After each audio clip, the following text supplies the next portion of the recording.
hotline is rewarding people for reporting anyone, including Chinese citizens, who cross over the border with Russia and into China. NTD Xu Wenrong has more.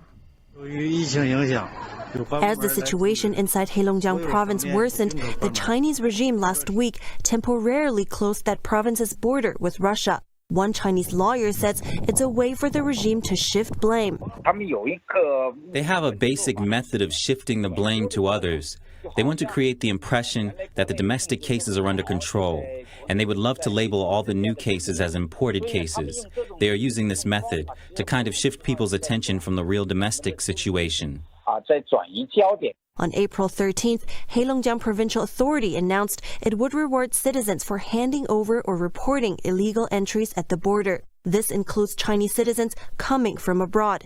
The reward per report could be more than $700.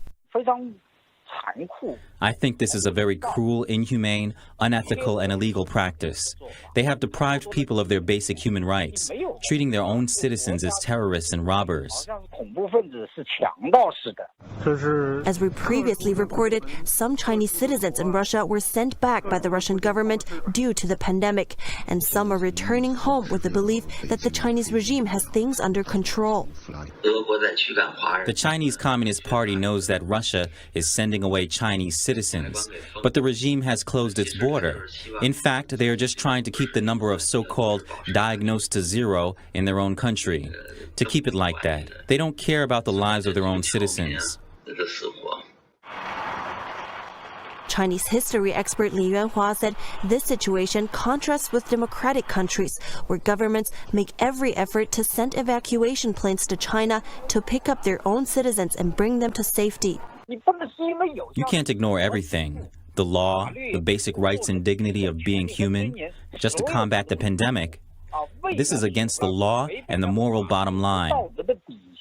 A resident in Harbin, Heilongjiang, agrees. The Chinese regime is irresponsible.